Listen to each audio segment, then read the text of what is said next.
I'm Dr. Justin Sledge, and welcome to Esoterica, where we explore the arcane side of history, philosophy, and religion. This is a brief follow-up to my recent episode on the book of Abramelin. You may want to check out that first, because this is a bit of a deep dive into a couple specific issues from that last episode. As you probably know, my general attitude toward the material I discuss on this channel is what I like to call sympathetic skepticism. That's just a complicated way of saying that I do my very best to present the material on its own terms, and I also try to ask critical questions of the topics I discuss, not to tear them down or dismiss them, but to better understand and appreciate them. Of course, I try to have some fun too, because I want to treat esotericism seriously, but not so much myself. Of all the sources I draw from, I try to be the most skeptical of, well, me. I have my own biases and interests, so I can't pretend to be some totally neutral observer, but I hope to do my very best to be objective, whatever that means. Of course, I'm sure that when I'm not, I'll hear about it in the comments, so thanks for that.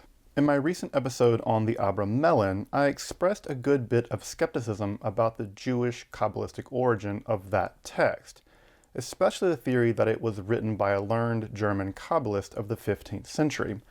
After thinking about it a bit more, I want to briefly nuance that position. To start, I've wondered a bit more about the Hebrew Manuscript, or Bodleian-Oppenheim 594. Scholem concluded that the text was basically a Hebrew translation of the German manuscript, thus turning attention away from its potential importance. Though, as Patai has shown, the text actually contains distinctly Hebraic or rabbinic style in quotations from rabbinical literature, both of which are missing from both the German and the French manuscript tradition of the Abramelin. Why these aren't included, at least as footnotes, in the most recent edition is beyond me. Also, it's worth pointing out that typically texts are edited down to remove such references, and it would be unusual for a basically Christian text to be taken by a Jewish writer such that they would interpolate rabbinical material to make it appear more Jewish.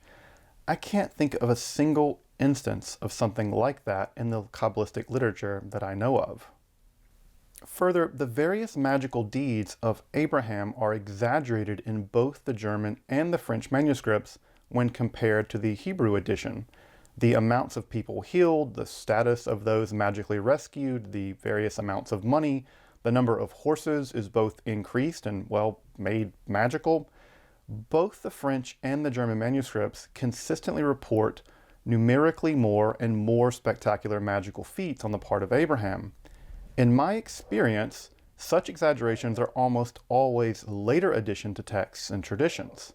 For instance, the miracles of Jesus in the Gospels grow in number and power from the earlier Gospel of Mark to the latest Gospel of John. Again, I can't think of much in the way of examples where the miracles or magic power in a text get downplayed or reduced over time. Now, does any of this mean that the Bodleian Hebrew manuscript is somehow closer to the original autograph of the book of Abramelin? Who knows? But I think this version hasn't been really paid proper attention. Of course, it's only part of book 1, and it's written in a pretty late cursive Ashkenazi hand, typically dated to around 1740. So it's later than the more reliable German manuscripts, but of course, the later dating of the manuscript doesn't always mean that it's somehow further from the autograph by logical necessity. I've also been thinking a bit more about the word squares, specifically the Hebrew of those squares. To use a telling example, let's look at the squares specifically for alchemy. From the German and the French manuscripts, there's a great deal of confusion both in the order and in the composition of the squares. But if we look at the one in which the word metallo appears in the French, but metaho appears in the German version, something interesting can be observed here.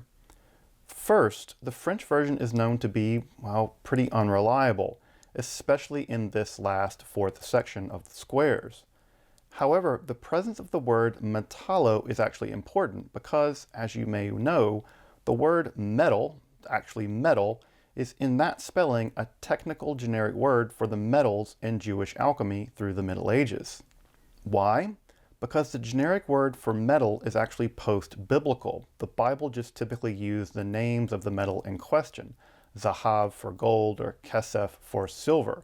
There are actually lots of different words for gold in the Hebrew Bible, and those get really cool Kabbalistic analyses in various texts, but let's not get really off course here.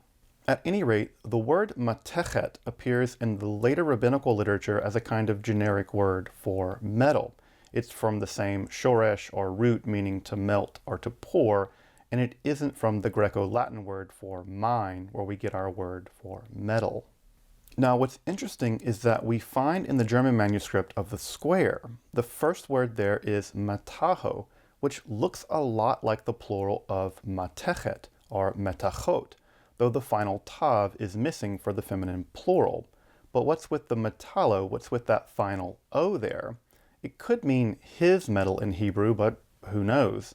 Also, in the more reliable German manuscript, we have this weird word helahe, which doesn't really mean anything to me, but in the French manuscript, we find melacha.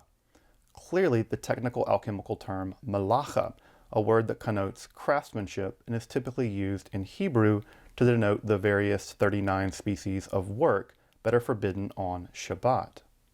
Now, what we see, I think, is a combination of Hebrew words which are both biblical, but more importantly, post-biblical alchemical or legal technical terms. That matters because they are terms in the living lexicon of medieval Hebrew that would have been basically unknown to Christians, even those with knowledge of biblical Hebrew. More living Hebrew words also appear in the word squares as well, telling me that the person that made them must have been Jewish.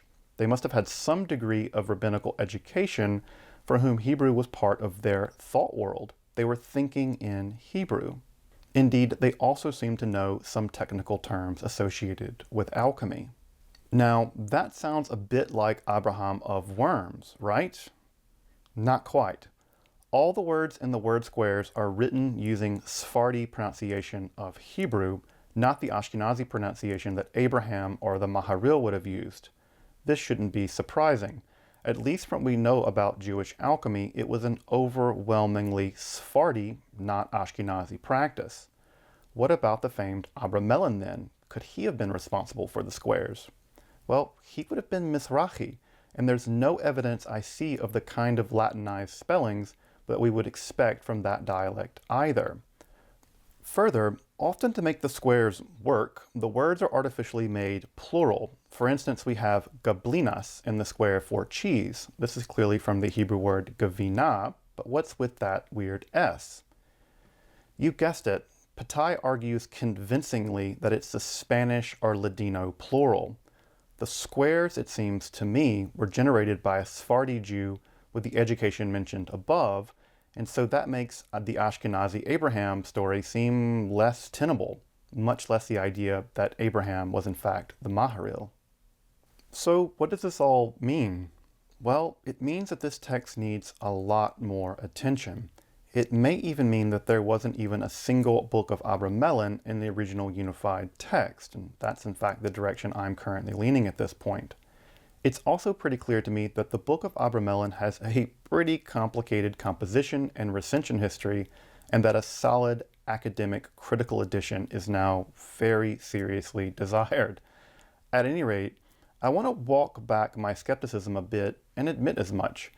It's so crucial that scholars be willing to land on a position and then be open to having that position subject to criticism, especially by themselves. So where do I land now? Frankly, I don't know, but just like I said, this text needs and deserves a serious dose of specialized attention.